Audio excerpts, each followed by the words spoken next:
Hello students, welcome to GL classes. आज हम class 10 chapter 2 science का एसिड बेस सॉल्ट का सॉल्ट वाला जो पोर्शन है उसके बारे में पढ़ेंगे। तो सॉल्ट हमने पिछली क्लास में एसिड और बेस के बारे में पढ़ लिया था कि एसिड क्या होते हैं, बेस क्या होते हैं, उनकी केमिकल रिएक्शन भी पढ़ ली थी। आज हम सॉल्ट्स के बारे में देखेंगे कि सॉल्ट्स क्या होते हैं, कैसे फॉर्म होते हैं और डिफरेंट टाइप के सॉल्ट जो है जो हम डेली यूज़ में इस्तेमाल करते हैं वो उनको प्रिपेयर कैसे किया जाता है। ठीक है, तो सबसे पहले सोल्ट के बारे में देखते हैं। देखो, सोल्ट हमने बताया था, सोल्ट क्या होता है। जब सोल्ट बनाया जाता है तो उसमें मेटल और नॉन मेटल इन दोनों का कॉम्बिनेशन होता है। ठीक है, जैसे सबसे इम्पोर्टेंट सोल्ट कॉमन सोल्ट कहलाता है सोडियम क्लोराइड। इसको कॉमन सोल्ट कहा जाता है, जो कि हम सभी अपने घरों में इस्तेमाल करते हैं खाने में, कॉमन सॉल्ट। ठीक है, तो इसको सोडियम क्लोराइड कहा जाता है। और भी तो सोल्ट्स हो सकते हैं, क्या सिर्फ यही सोल्ट होता है? ये तो वो सोल्ट है जो हम खा रहे हैं। ठीक है, इसके अलावा और भी सोल्ट्स होते हैं जो हम यूज़ करते हैं। ठीक है, अब जैसे मैग्नीशियम क्लोराइड है, ये भी तो सोल्ट है। इसी तरह से सोडियम हाइड्रोक्साइड है। ऐसे ही कैल्शियम ऑक्सीक्लोराइड हो सकता है। और भी कई सारे सोल्ट्स हैं जैसे कैल्शियम सल्फेट। ठीक है, तो ऐसे कई सारे सोल्ट्स जो है वो हमें पढ़ने हैं इस चैप्टर में। ठीक है, तो सबसे पहले हम इस बात करेंगे कि सोल्ट जो है वो कहाँ पाए जाते हैं। ठीक, तो देखो सोल्ट जो है ना, सोल्ट, इन सोल्ट को हम एसिड और बेस की रिएक्शन से प्राप्त कर सकते हैं। ठीक है, हमने पढ़ा था न्यूट्रलाइजेशन रिएक्शन, न्यूट्रलाइजेशन रिएक्शन पढ़ा था हमने, जिसमें हमने एसिड और बेस को रिएक्ट करा था। जैसे NaOH और HCl को रिएक्ट कराया था तो NaCl बना था, जो कि कॉमन सॉल्ट है, और वाटर रिलीज हुआ था। ठीक है, एक तो ये न्यूट्रलाइजेशन रिएक्शन होगी। तो हम ये तो जानते हैं कि जब एसिड और बेस को रिएक्ट करते हैं तो सॉल्ट बनता है, ये सॉल्ट है। ठीक है, और हम ये भी जानते हैं कि जो हम अपने घरों में इस्तेमाल करते हैं खाने के लिए नमक, वो NaCl है, जिसको कॉमन सॉल्ट कहा जाता है। ठीक, लेकिन ये सॉल्ट आए कहाँ से? समुद्र। समुद्र जो सी वाटर होता है उसमें डिफरेंट टाइप के सॉल्ट्स घुले होते हैं। तो जो सी वाटर है उसके अंदर डिफरेंट टाइप के सॉल्ट्स डिजोल्व होते हैं। ठीक है, तो have many salts dissolved in it. ठीक है, और इसी में से जो NaCl है, जिसका नाम है सोडियम क्लोराइड, उसको सेपरेट किया जाता है, separated from these dissolved salts. जो घुले हुए समुद्र के अंदर नमक है उनमें से NaCl को शुद्ध किया जाता है इवापोरेशन के द्वारा। ठीक है, तो दो तरीके होते हैं NaCl को निकालने के लिए, बनाने के या फिर एक्सट्रैक्ट करने के। पहला तरीका होता है एक्सट्रैक्शन का NaCl के, वो होता है इवापोरेशन, और दूसरा है क्रिस्टलाइजेशन। इवापोरेशन तो हमें सबको पता है कैसे है। इवापोरेशन से क्या करते हैं हम, बड़े पैमाने पर हम इवापोरेशन कराते हैं वहीं समुद्र के आसपास। ठीक है, तो समुद्र के आसपास क्या है कि एक कैनाल टाइप की बना लेते हैं काफ़ी बड़ी जगह में, और उसमें समुद्र का पानी आ जाता है, फिर उसको एवोपरेट किया जाता है सूरज की गर्मी से, और फिर वहाँ पर सूरज की गर्मी की वजह से पानी एवोपरेट हो जाता है और सिर्फ सोल्ट रह जाता है, उसमें से हम NaCl सोल्ट को एक्सट्रैक्ट कर लेते हैं। और क्रिस्टलाइजेशन जो है लेबोरेटरी में किया जा सकता है, जिसमें क्रिस्टल्स बनते हैं। ठीक है, इनको गर्म किया जाता है, फिर उसको फिल्टर पेपर टाइप का जो ग्लोटिंग पेपर है उस पर छान लिया जाता है, और उसके बाद उसके ऊपर जो है क्रिस्टल जम जाते हैं। ठीक है, वो जो क्रिस्टल जब सूख जाते हैं तो वो नमक के फॉर्म में जो है वो ऑब्टेन कर लिए जाते हैं। तो ये दो तरीके होते हैं पानी में से NaCl को निकालने के। ठीक है, तो बहुत इजी है। तो अब हम पढ़ेंगे कि जो ये सोल्ट्स हैं वो जब समुद्र के अंदर पाए तो किस तरह से पाए जाएंगे। तो सोडियम क्लोराइड तो हमें पता चल गया कि इसके अंदर से, तो हमें ये भी पता चल गया कि सोडियम सिर्फ क्लोराइड ही सिर्फ सी वाटर में नहीं है, इसके अलावा कई सारे सोल्ट सी वाटर के अंदर है।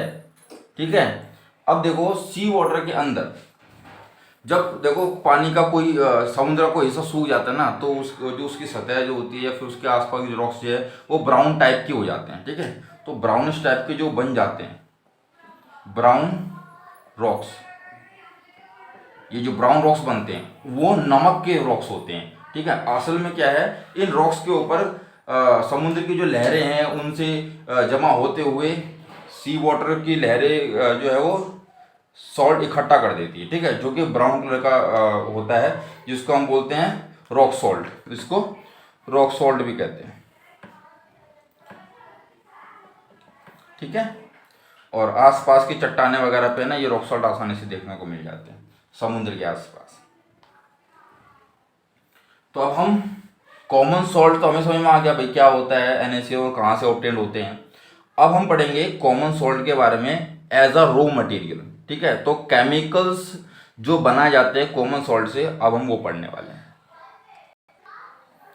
सबसे पहला जो सॉल्ट है हम वो पढ़ेंगे सोडियम हाइड्रोक्साइड को कैसे बनाते हैं, कैसे ऑब्टेन किया जाता है। अब हम इसका विशेष ध्यान रखना है कि हम इनको कॉमन सॉल्ट से बनाएंगे, कॉमन सॉल्ट मतलब NaCl से बनाएंगे। ठीक है, तो कैसे, देखो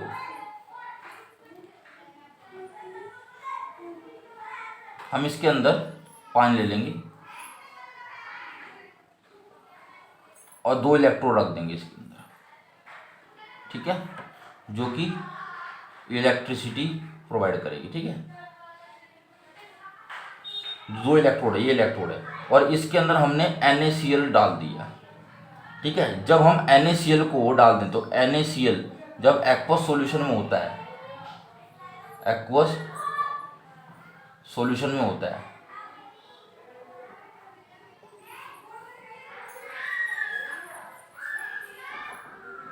तब एक्वस सॉल्यूशन में होने पर इसको हम क्या बोलते हैं, इसको तब हम बोलेंगे ब्राइन। ठीक है, ब्राइन बोलेंगे, इसका ध्यान रखना। तो इसके अंदर जब NaCl डिजोल्व कर दिया तो इसका मतलब इसके अंदर क्या हो गया, इसकी ये ब्राइन सॉल्यूशन हो गया, ब्राइन सॉल्यूशन।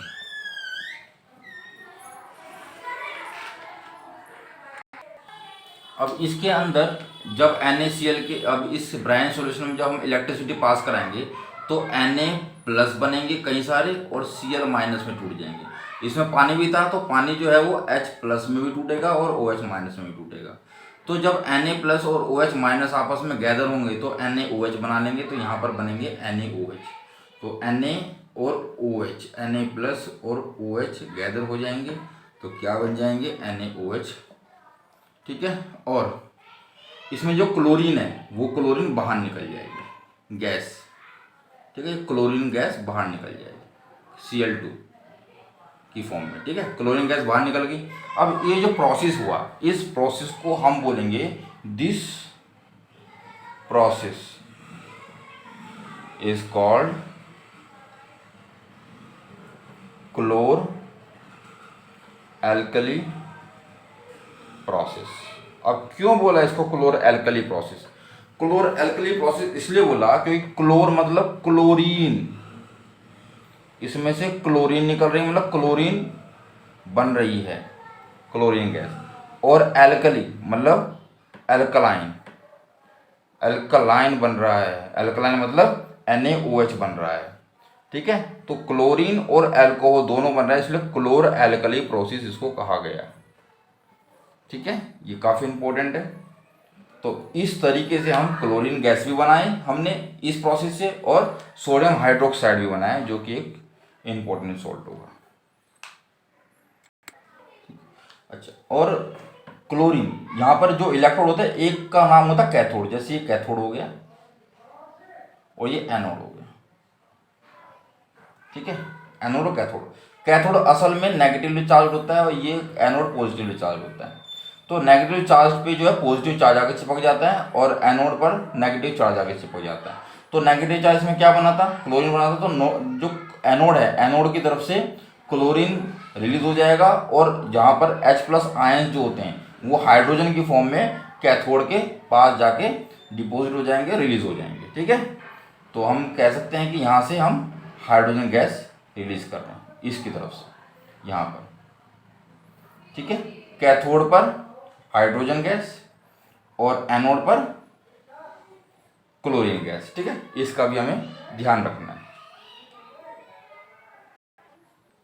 तो जब क्लोर एल्कली प्रोसेस की बात की जाएगी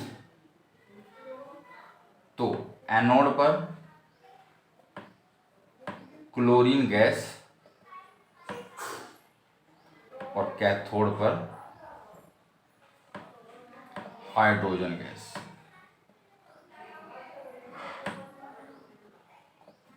ठीक है, ये रिलीज होगी, रिलीज लीडो।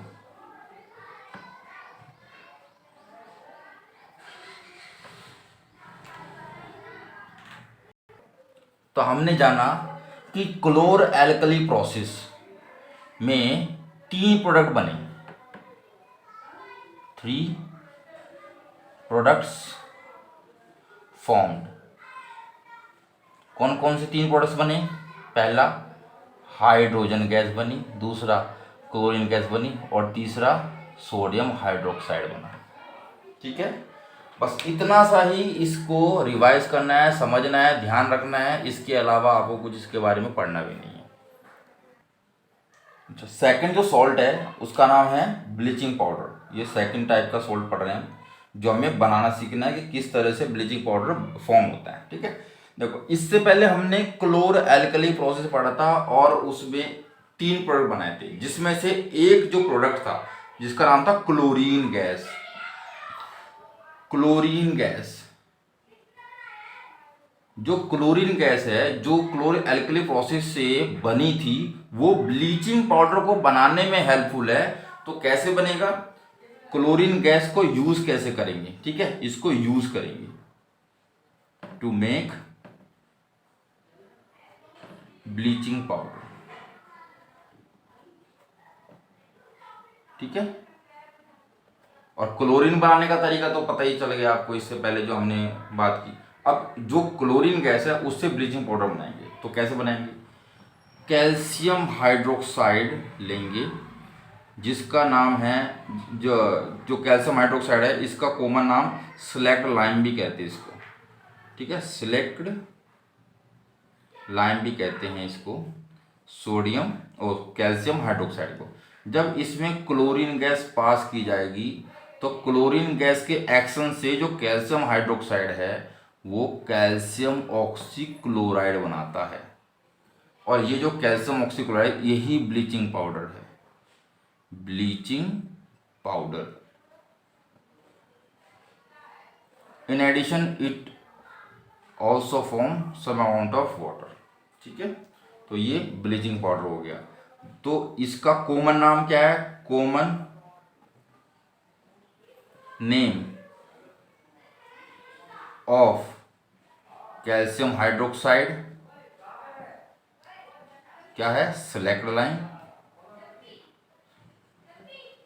सिलेक्ट लाइम या लाइम वाटर भी कह सकते थे। और कॉमन नेम अगर पूछा जाए ऑफ CaOCl2 तो है ब्लीचिंग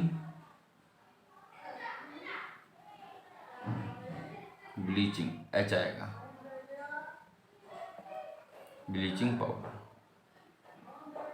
ठीक है, और वैसे अगर मॉलिक्यूलर नेम पूछा जाएगा इसका तो कैल्शियम ऑक्सीक्लोराइड। ठीक है,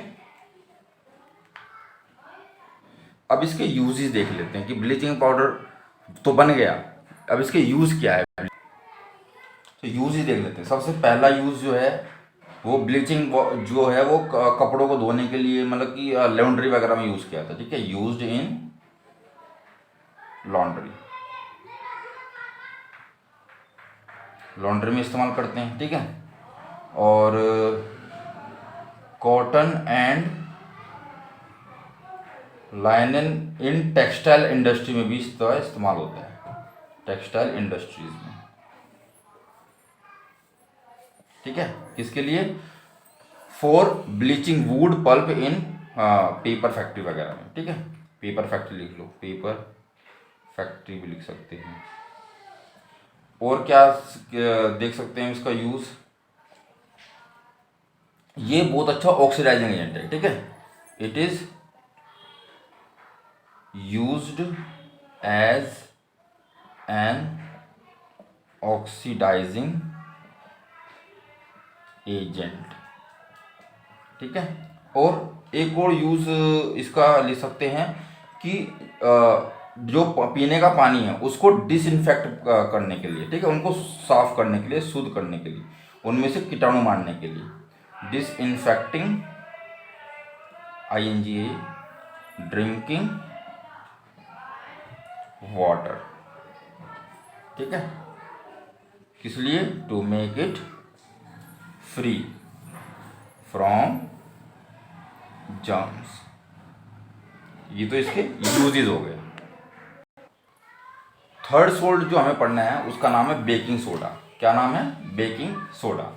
अब देखिए, हम सब ने इसको यूज़ ज़रूर किया होगा जब हम घरों में, अपने घरों में पकोड़े बनाते हैं, ब्रेड पकोड़े बनाते हैं, भटूरे बनाते हैं। इन सब चीज़ों में हमने कभी ना कभी इनको बेकिंग सोडा को इस्तेमाल ज़रूर किया होगा, ठीक है। और कभी कभी हम खाने को जल्दी पकाने के लिए भी बेकिंग सोडा को इस्तेमाल कर लेते हैं, ठीक है। तो जो बेकिंग सोडा है इसका जो मॉलिक्यूलर फॉर्मूला है वो है सोडियम हाइड्रोजन कार्बोनेट, जिसको हम सोडियम बाई कार्बोनेट भी कहते हैं, ठीक है। तो ये बनता कैसे है, बनाने का तरीका क्या है? सबसे पहले कॉमन सॉल्ट लेते हैं जिसका नाम है सोडियम क्लोराइड, ठीक है। थोड़ा वाटर डालते हैं इसके अंदर और इसमें कार्बन डाइऑक्साइड गैस पास कराते हैं और अमोनिया भी इसके अंदर डालते हैं, ठीक है। इसके बाद जो प्रोडक्ट बनता है, दो प्रोडक्ट बनेंगे, एक होता है अमोनियम क्लोराइड बनता है और एक बनेगा सोडियम हाइड्रोजन कार्बोनेट, जिसको सोडियम बाई कार्बोनेट भी कहते हैं। तो यहाँ लिख भी देता हूँ, सोडियम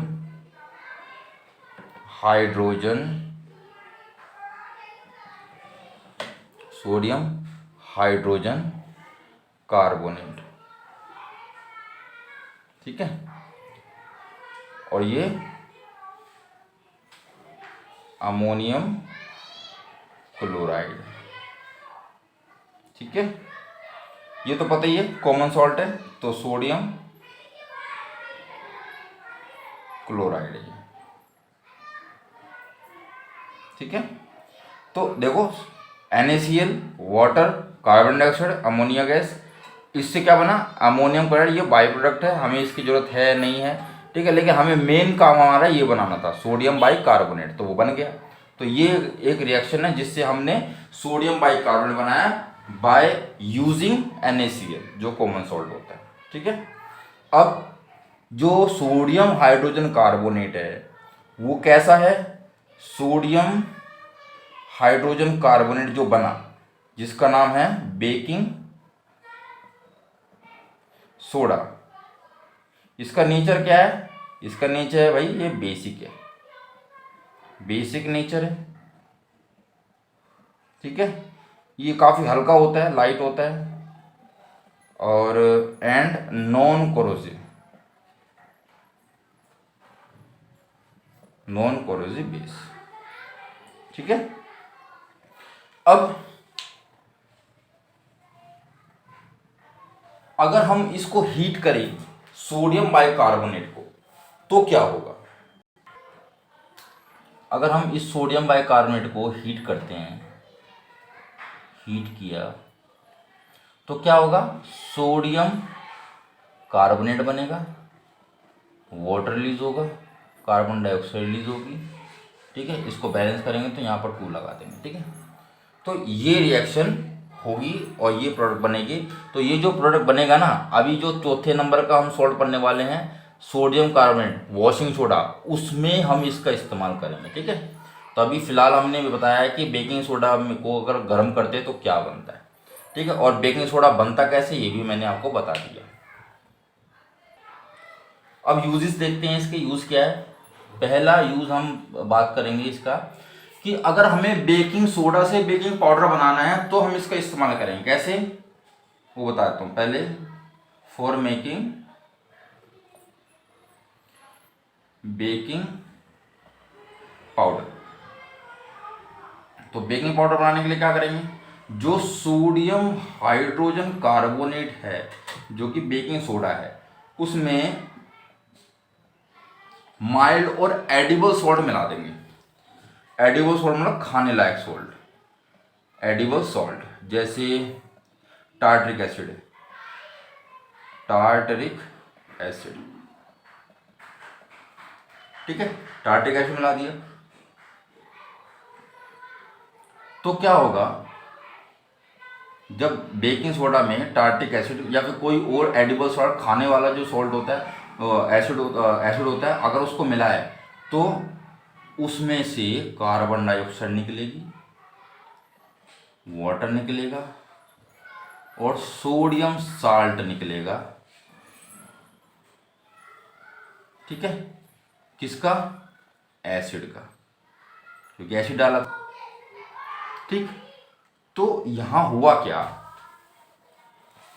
यहां पर हुआ क्या, कार्बन डाइऑक्साइड निकल गई, रिलीज हुई, कार्बन डाइऑक्साइड रिलीज हो गई।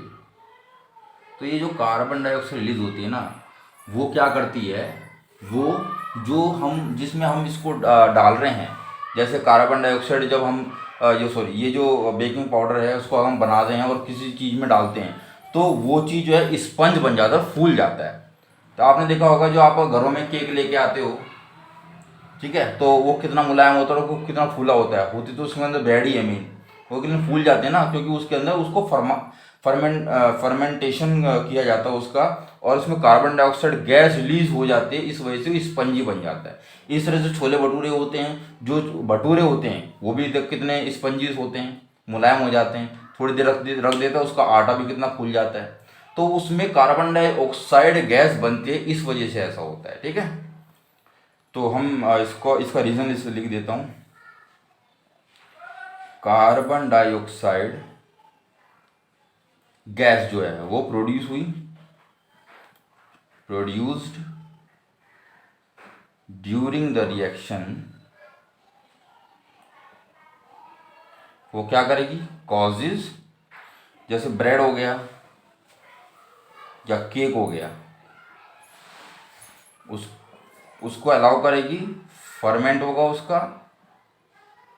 ठीक है, और क्या बन जाएगा वो, making them soft and sponge. ठीक है, ये तो एक यूज हुआ इसका।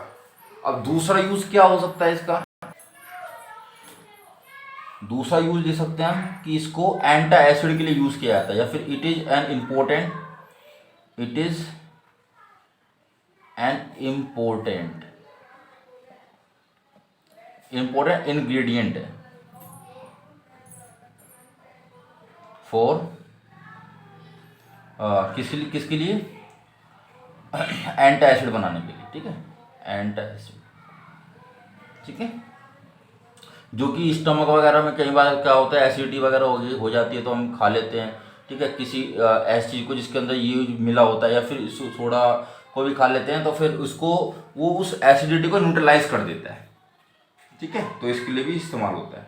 और एक और यूज़ है इसका, एक और यूज़ लिख लो, हाँ हाँ, तीसरा, तो इसका एक और यूज ले सकते हैं हम कि इसको सोडा एसिड फायर एक्सटिंग्विशर के लिए भी इस्तेमाल किया जाता है। तो सोडा एसिड्स फायर एक्सटिंग्विशर, आग बुझाने के लिए भी इसका इस्तेमाल किया जाता है। ठीक है, नेक्स्ट सॉल्ट है वॉशिंग सोडा। तो वॉशिंग सोडा कैसे बनेगा।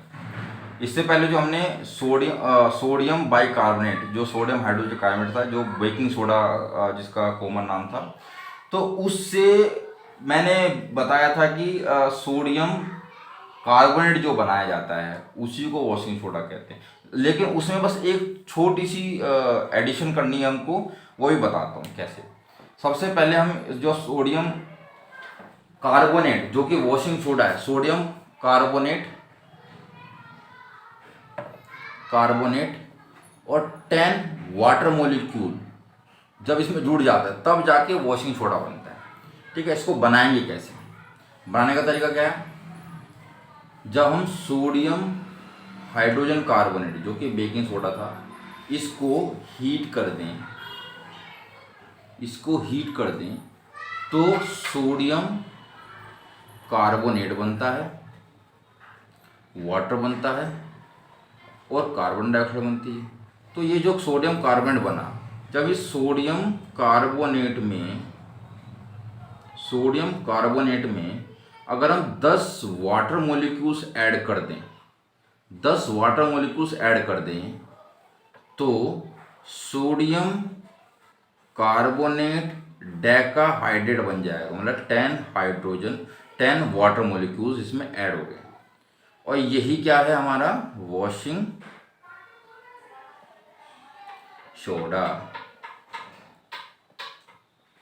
ठीक है, सोडियम कार्बोनेट डेकाहाइड्रेट बोलते हैं इसको।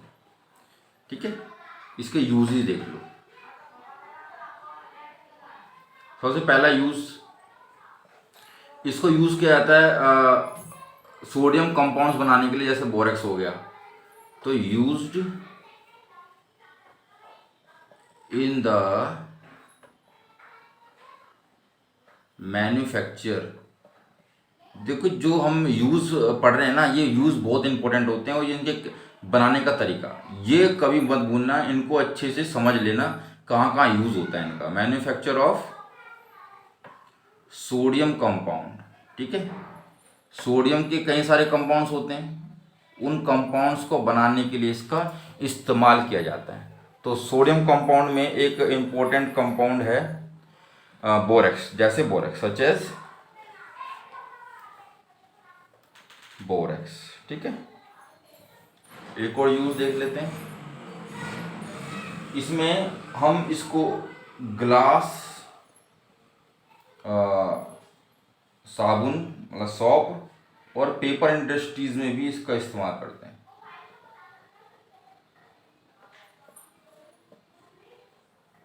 ठीक है, तीसरा यूज, ये जो परमानेंट हार्डनेस हो उसको रिमूव करने के लिए भी इस्तेमाल किया जाता है। तो it is helpful for removing permanent hardness. किसकी परमानेंट हार्डनेस को रिमूव करते हैं? ऑफ वाटर, पानी की परमानेंट हार्डनेस को रिमूव किया जाता है। ठीक है, और इसमें एक, इसको वैसे डोमेस्टिक पर्पस के लिए तो यूज़ किया जाता है, घरों में कपड़े वगैरह धोने के लिए, है ना, तो इसको भी लिख लेते हैं। इसको एक पॉइंट और बना देते हैं इसका। तो इट इज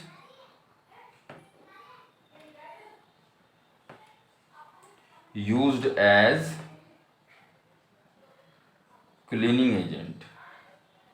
ठीक है, फॉर डोमेस्टिक पर्पस।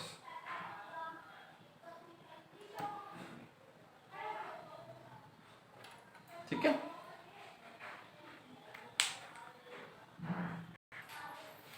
पांचवा है प्लास्टर ऑफ पेरिस।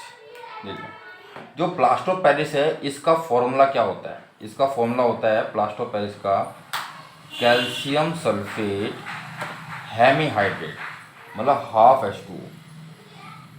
एक होता है जिप्सम, इसका जो फॉर्मूला होता है कैल्शियम सल्फेट 2 हाइड्रेट। इसमें 2 वाटर मॉलिक्यूल होता है कैल्शियम सल्फेट के अंदर। ठीक है, तो थोड़ा सा ध्यान देंगे कि देखो जिप्सम क्या है। जिप्सम एक ऐसा कंपाउंड है, सब्सटेंस है, जो कि सीमेंट में मिलाया जाता है ताकि सीमेंट जो है वो जल्दी जमे ना, ठीक है। तो थोड़ी सी मतलब कि वो सीमेंट जल्दी जम जाता है, तो जिप्सम मिला के थोड़ा सा उसके टाइम को हल्का सा बढ़ा दिया जाता है, ठीक है। वो डिपेंड करता है जिप्सम कितना डालना है, ठीक है। तो जिप्सम का रोल ये होता है, ठीक है। तो जिप्सम कैल्शियम सल्फेट 2 हाइड्रेट होता है। जहां पर मैं हाइड्रेट बोल रहा हूँ, इसको ना वाटर मोलिक्यूल की बात कर रहा हूँ, हाइड्रेट, ठीक है। हाइड्रेट मतलब कि उसके अंदर वाटर मोलिक्यूल्स हैं। तो प्लास्टर ऑफ पेरिस को हम किस तरह से बना सकते हैं? जिप्सम से बना सकते हैं। तो जिप्सम से कैसे बनाएंगे प्लास्टर ऑफ पेरिस को, कैसे बनाएंगे? तो सबसे पहले जिप्सम लेंगे, कैल्शियम सल्फेट 2 वाटर मॉलिक्यूल्स के साथ जिप्सम लिया, ठीक है। अब हमने क्या किया, इसको हीट कर दिया, गर्म कर दिया। तकरीबन 373 केल्विन पर हमने इसको गर्म किया। जब 373 केल्विन पर गर्म करेंगे ना, तो calcium sulphate half water molecule जो है वो इसका रह जाएगा और 1.5 वाटर मॉलिक्यूल इसमें से उड़ जाएगा इतना हीट करने पर, ठीक है। तो ये है जिप्सम और ये प्लास्टर ऑफ पेरिस। इस तरह से प्लास्टर ऑफ पेरिस को बनाया जाता है, ठीक है। अगर हम इसको उल्टा कर दें, प्लास्टर ऑफ पेरिस से अगर जिप्सम बनाएं तो क्या कैसे बनाएंगे? अगर प्लास्टर ऑफ पेरिस में कितने वाटर मॉलिक्यूल्स है? आधा वाटर मॉलिक्यूल्स है। अगर इसमें 1.5 वाटर मॉलिक्यूल्स और मिला दिया जाए तो 2 वाटर मॉलिक्यूल्स हो जाएंगे ना टोटल। तो कैल्शियम सल्फेट में 2 वाटर मॉलिक्यूल्स ऐड हो जाएंगे, बन गया जिप्सम। तो ये प्लास्टर ऑफ पेरिस से जिप्सम बनाने का भी तरीका हमने समझ लिया, सीख लिया, ठीक है। मेन आपका ये है, क्योंकि आपको प्लास्टर ऑफ पेरिस बनाना था, प्लास्टर ऑफ पेरिस ये बना लिया, ठीक है। इससे उल्टा करोगे तो जिप्सम वापस बन जाएगा, ठीक है। और उसमें 1.5 वाटर मॉलिक्यूल्स आपको ऐड करना पड़ेगा प्लास्टर ऑफ पेरिस में। अब इसका यूज देख लेते हैं। तो it is used to make toys वगैरह बनते हैं इससे, ठीक है। और डेकोरेटिव मटेरियल्स वगैरह ही बनते हैं, ठीक है। तो इसमें भी लिख देते हैं मटेरियल्स फॉर डेकोरेशन, ठीक है। और it is used to join fractures. Doctor वगैरह फ्रैक्चर्स वगैरह नहीं लगाते हैं क्या? जो फ्रैक्चर्स वगैरह डॉक्टर लगाते हैं बोन्स को सपोर्ट करने के लिए, उसके लिए भी इसको यूज़ किया जाता है, ठीक है। तो आज के लिए सिर्फ इतना ही। ये चैप्टर हमारी तरफ से कंप्लीट हो गया है, लेकिन इसकी प्रैक्टिस, रिविजन्स और क्वेश्चंस भी हम अभी करेंगे नेक्स्ट क्लासेस में। उम्मीद करता हूँ आपको समझ में आया होगा। अगर कोई आपको डाउट्स है तो कमेंट्स में जरूर लिखना, उस डाउट को क्लियर किया जाएगा। और हमारे इस चैनल को सब्सक्राइब कर लो, जो कि जीएल क्लासेस है, जिससे कि आपको नई नई वीडियो आसानी से पहुंच पाए, ठीक है। Thank you.